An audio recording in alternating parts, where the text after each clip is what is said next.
Salut tout le monde, j'espère que vous allez bien. Bienvenue sur la vidéo Actu Xbox. Alors dans cette vidéo, nous allons parler du deal Microsoft Activision Blizzard. J'ai vu qu'il y a pas mal de sites qui disent que, ou même de chaînes, que le deal a été refusé par la CMA. Alors non, c'est faux. Le deal n'a pas été refusé, c'est tout simplement du tactique. En fait, voilà ce qu'il en est. Alors, aux dernières nouvelles, vous saviez que la CMA a dit qu'elle va faire une enquête concernant l'accord Activision Blizzard et ils vont donner leur réponse. Alors, il y a un rapport qui a été publié mercredi dernier. Apparemment, il y a tout qui est centré sur Call of Duty. Alors, quand on parle de Call of Duty, vous savez que c'est Sony qui s'oppose vraiment à ce deal. Du coup, l'autorité a estimé que si l'accord va de l'avant, cela pourrait nuire à la concurrence, entourant à la fois les marchés des jeux dans le cloud et des jeux traditionnels. Du coup, ils vont proposer quelques suggestions sur la façon dont l'entente pourrait être modifiée pour aider à obtenir l'approbation réglementaire. La CMA a fait 3 propositions à Microsoft. La première, c'est d'exclure Call of Duty de l'accord. La deuxième, c'est de segmenter, c'est-à-dire de diviser Activision et Blizzard et de potentiellement vendre une des deux parties. Donc soit ils vont vendre Activision, donc quelqu'un va racheter, une autre société va racheter tous les jeux Activision, ou bien la société va acheter tous les jeux Blizzard. Et la troisième proposition, c'est de rendre certains jeux et licences multiplateformes à l'avenir, c'est-à-dire à vie, quoi. Voilà ce qu'ils ont proposé. Ils n'ont pas pris en compte les 10 ans d'engagement que Microsoft a pris concernant Call of Duty pour que ça soit disponible sur les autres plateformes. Et la CMA a affirmé que de tels engagements seront examinés lors de la seconde phase plutôt que cette évaluation initiale. Voilà, donc ça n'a pas été pris en compte dans cette première phase. Ça le sera dans la seconde phase. Personnellement, je ne pense pas que ce deal va être refusé. Pour le moment, on est dans une phase de négociation. Voilà. Donc, Microsoft a annoncé son rachat et maintenant, la CMA a dit, bon, pour que ce rachat passe, nous, on vous fait 3 propositions.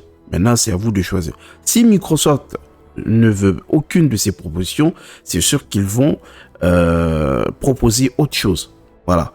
En plus, je ne sais pas si vous vous rappelez, donc il y a une enquête qui sera comprise dans la phase 2. C'est quand la CMA a demandé au grand public son avis sur justement le deal Activision Blizzard Microsoft. Donc il y a environ 75% des commentaires qui étaient en faveur de l'acquisition. Voici quelques exemples. Donc, on a la fusion ne nuira pas aux consoles concurrentes car Microsoft a pris des engagements publics et privés pour garder le contenu d'Activision, y compris Call of Duty non exclusif. La disponibilité de Microsoft sur les consoles rivales montre que la stratégie commerciale de Microsoft n'est pas de rendre les jeux exclusifs. Le deuxième exemple, la fusion poussera Sony à innover, par exemple en améliorant son service d'abonnement ou en créant plus de jeux pour concurrencer Call of Duty.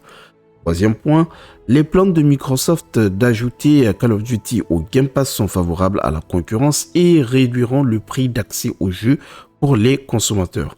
Et dernier exemple, c'est que la fusion est favorable à la concurrence dans le segment mobile car elle créera de nouvelles options pour les joueurs mobiles et permettra à Microsoft de concurrencer Google et Apple qui sont les deux plateformes mobiles dominantes.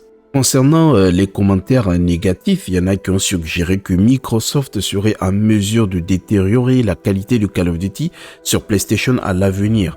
En fait, c'est toujours la même musique, quoi. C'est toujours les mêmes choses qui reviennent. Donc, on sait ça, alors que c'est Sony qui fait ça d'habitude.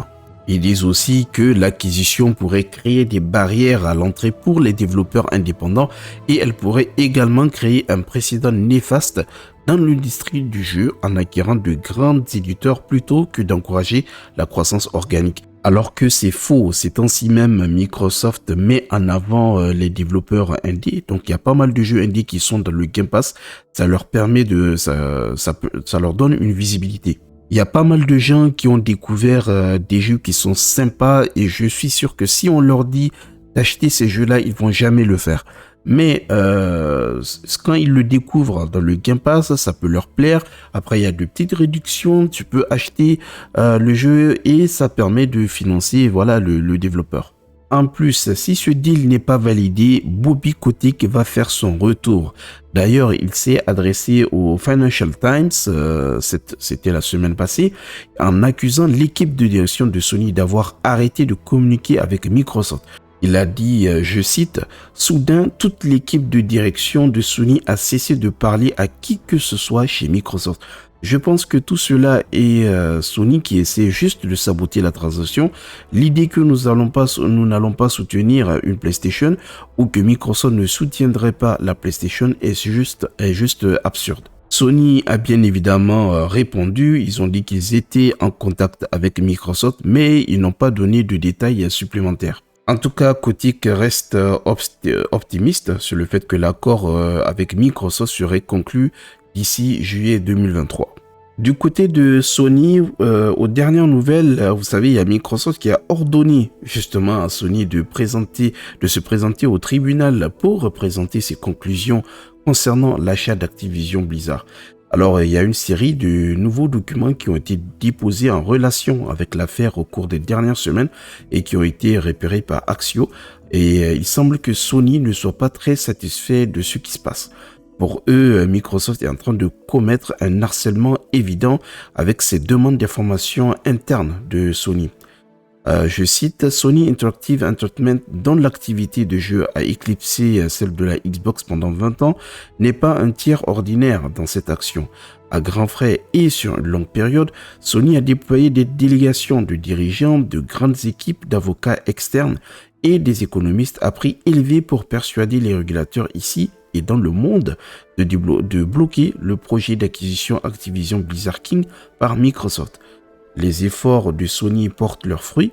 Déjà, on a la plainte de la FTC dans cette action qui est pleine d'allégations sur les effets que l'accord aura sur les activités de Sony. Cette affaire concerne autant Sony que Xbox et Activision. La découverte en temps opportun par Sony est donc essentielle à la défense de Microsoft. Donc ça, c'est ce que Microsoft a dit concernant Sony et voici la réponse de Sony. Ils disent que l'assignation de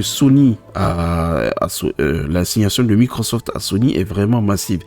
Dès qu'on l'a reçu, Sony s'est engagé dans 5 réunions et conférences avec Microsoft à signer un ensemble de 55 pages de réponses écrites, détaillées et d'objections à la demande de Microsoft.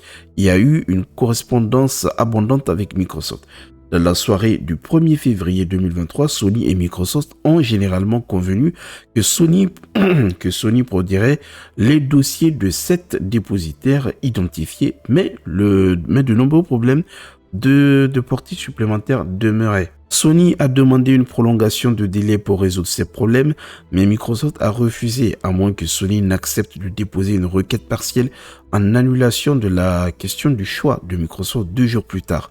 Cette manœuvre de Microsoft est inefficace et inappropriée. La demande de Microsoft d'évaluation des performances pour la direction de Sony est un harcèlement évident. Même dans les affaires d'emploi, les tribunaux exigent une démonstration spécifique de la pertinence avant d'exiger la production de dossiers personnels. Voilà donc là où on en est, les amis. Donc c'est un combat entre les deux sociétés, Microsoft, Sony. La FTC, elle est un peu coincée, voilà, au milieu de tout ça. Et qu'est-ce que je voulais dire oui, maintenant on voit que Microsoft est quand même en train d'attaquer, voilà, avec Activision Blizzard. Et il le faut, ils sont obligés, parce que sinon cette histoire ça risque de prendre une éternité. Parce qu'en fait, Sony dit que voilà, si ce deal passe, il y aura une concurrence démesurée, ainsi de suite. Dans ce cas, il faut que chacun montre. Voilà, ces ventes, il faut que chacun sorte ces dossiers internes. Et c'est la raison pour laquelle il y a Microsoft qui est en train de forcer cela. Là, ils vont sortir leur dossier, on va comparer pour voir qui est vraiment maître sur le marché. Et on est tout à fait d'accord, actuellement c'est Sony. Parce que ça n'a aucun sens. Si au moins Xbox avait le monopole sur le marché, et qu'il rachète Activision Blizzard, là, ça peut se comprendre. Mais dans ce cas, c'est le petit, donc Xbox, qui veut justement remonter la pente et t'as Sony qui ne veut pas. Ils veulent rester tout simplement, voilà, leader, grand maître. Ah non, c'est pas comme ça. Il faut accepter aussi la concurrence. Voilà les amis, ce que je peux vous dire dans cette vidéo. N'hésitez pas à me dire ce que vous pensez de tout ça dans les commentaires. Et puis, nous, on se dit à la prochaine. Salut, salut.